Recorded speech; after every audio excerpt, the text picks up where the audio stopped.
Hi, friends. I'm Pastor David Ritgers here at Worcester United Methodist Church, and this is our impact moment for the week. I want to first of all say thank you so much for taking time to appreciate me, but also my family, and not just on today, but we feel like we've been appreciated the whole time we've been here. Thank you for the warm welcome you gave us last summer in 2023 as we moved into town, and over the last 7 months, we've enjoyed getting to know so many of you. And we look forward to continuing to get to know you in the days ahead. When I think about the role of pastor, I often go back to Ephesians, the letter that Paul wrote to the church in Ephesus. And in that letter in chapter 4, he describes some of the particular ways that people are called to serve in ministry. He says in verse 11, he gave some apostles, some prophets, some evangelists, and some pastors and teachers. His purpose was to equip God's people for the work of serving and building up the body of Christ until we all reach the unity of faith and knowledge in God's Son. God's goal for us is to become mature adults, to be fully grown, measured by the standard of the fullness of Christ. And I'm thankful for that. You know, I have to admit, I used to make the mistake early on in ministry of referring to the pastor as the minister. And I've heard many people do that over the years. And I guess, if I'm honest, it's become a little bit of a pet peeve of mine because the pastor is not the only minister, right? All of us who are baptized as believers and followers of Jesus Christ, all of us are invited and called to serve in ministry. What Paul does for us is he helps us understand that there are some specific ways that people can be called, whether it's to be an evangelist or an apostle or a pastor or a teacher, right, that help in a very special way to build up the body of Christ. And it doesn't make us, those of us who serve in that role, any better than anyone else. It's just a very specific function that is needed so the body of Christ can thrive.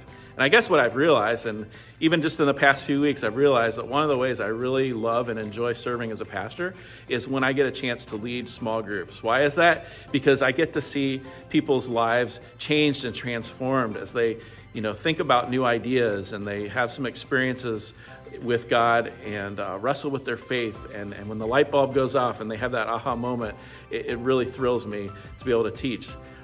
Before I became a pastor, I had some experience as a music teacher, and one of the things that's wonderful about following the call of Christ in my life is that I'm able to continue to use those abilities. That I help to lead worship through some singing, through singing in the choir, leading contemporary praise music, leading hymns and so forth. And I also enjoy teaching. So I want to take you to a few places where that small group dynamic is happening right now. One of those small groups is something called Grief Share here in the Morton Room. We meet on Tuesday mornings and just started meeting in January, and we'll go for 13 weeks. This group is a place where people can find support and encouragement following the death of a loved one. Another small group experience that's bringing me joy is our confirmation class. We have about a half a dozen students who are part of that. And as you can see on the screen behind me, we're going to talk about things like the Wesleyan way and Methodism, as well as just our faith in general as Christians. And so it's a joy to see our young people learn and absorb new information, but also wrestle about their faith and to see what they discover about what they believe. And finally, I've moved up from room C, where I was with the confirmands on the main floor, up to the comfy couch room here on the third floor. And this is where our Sunday school class meets at 9 o'clock on Sunday mornings. And we are currently studying something called 5 Marks of Methodism. And it's an open class. You're welcome to attend that if you would be interested. We just got started in January as well with this study.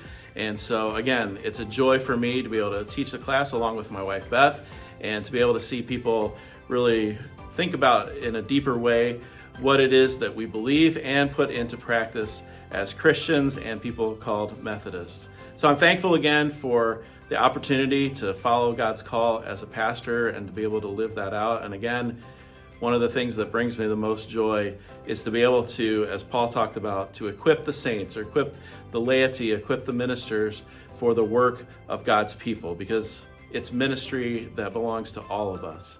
Thanks be to God, and thanks be to you for the support that you give through your prayers, your presence, your gifts, and your service as you support the ministries here at Worcester United Methodist Church.